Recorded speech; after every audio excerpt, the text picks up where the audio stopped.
Hello, friends. I hope as you read through John's Gospel that you continue to practice the slow reading that we talked about in the prologue video. Have a journal near you so as you read, you can capture thoughts and questions that resonate with you. As you read each section, take your time. Read, meditate, and write thoughts in your journal.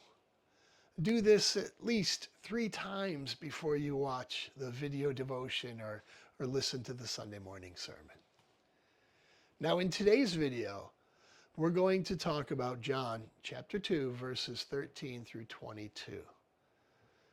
Now, we're coming off of the wedding at Cana, where Jesus turned water into wine, and Jesus uses stone jars for ceremonial washing to perform his first miracle.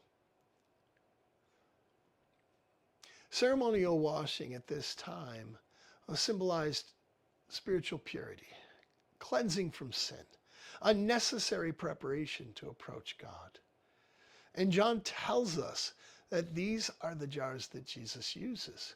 Jars normally filled with water, Jesus transforms into jars filled with the highest quality wine.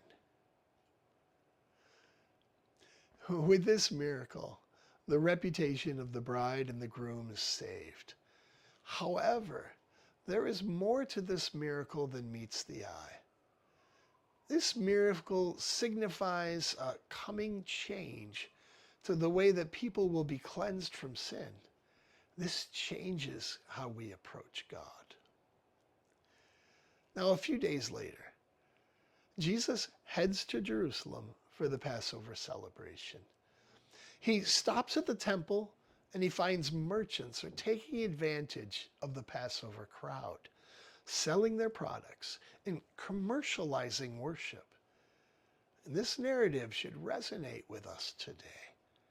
In the modern church, we pay licensing fees to project lyrics on the screen. We pay licensing fees to show videos during the service. We pay a monthly service fee for worship music and another monthly fee for the software that drives our displays. We pay for books and curriculum used for Sunday school, children's ministry, and other study groups. And what I'm saying is, worship is big business. And everything that the church does is influenced by this powerful industry. Whew. And the words of Jesus echo loudly today. Do not turn my Father's house into a marketplace. What we see from Jesus is controlled anger. John tells us, after seeing the misuse of the temple, Jesus takes the time to craft his own whip. He doesn't fly into a rage. He passionately addresses the issue without losing control. His discipline causes the disciples to remember Psalm 69:9, because Jesus demonstrates passion for God and passion for authentic worship. Now, the religious leaders, they're not drawn to remember Scripture. They want to know, by what authority is Jesus acting? And they ask, if God is your authority, show us a sign.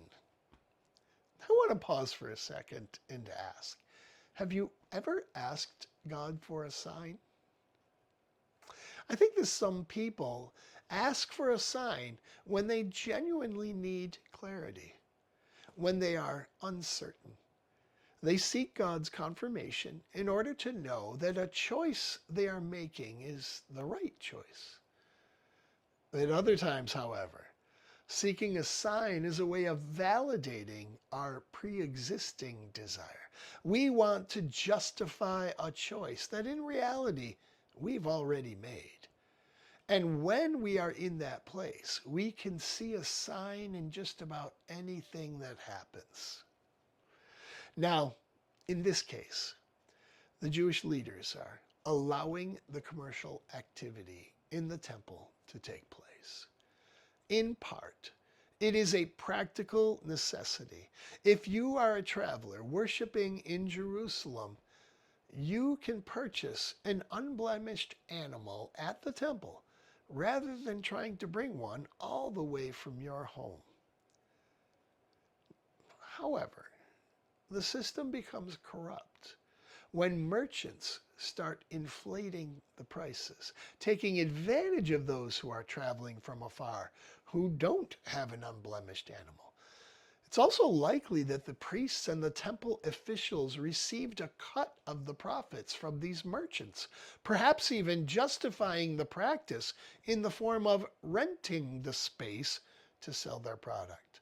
And so if they were going to give up this lucrative business, they were going to need a sign from God to show that it's the right thing to do. Now, I don't know what sign they were hoping for. Perhaps a small fire could rain down? Maybe the sun could go out for a second or two.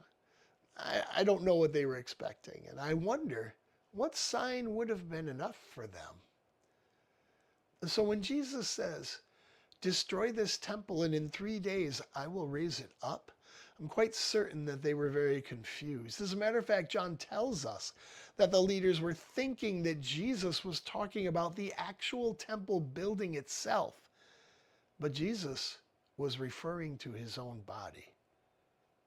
Jesus was hinting to his own death and resurrection, events that would bring significant change to the way that we worship, to the way that we understand spiritual purity and cleansing from sin. Here at the beginning of Jesus' ministry, we see foreshadowing of his death and resurrection already. And it isn't until after his actual resurrection that the disciples will remember and they're going to think back to this moment, and it's going to cause them to deepen their belief. So how about you? What sign would be enough for you to believe that Jesus is the Son of God? And now that you know that Jesus predicted his own death and resurrection long before it actually happened, does this encourage you to believe even more? I hope it does.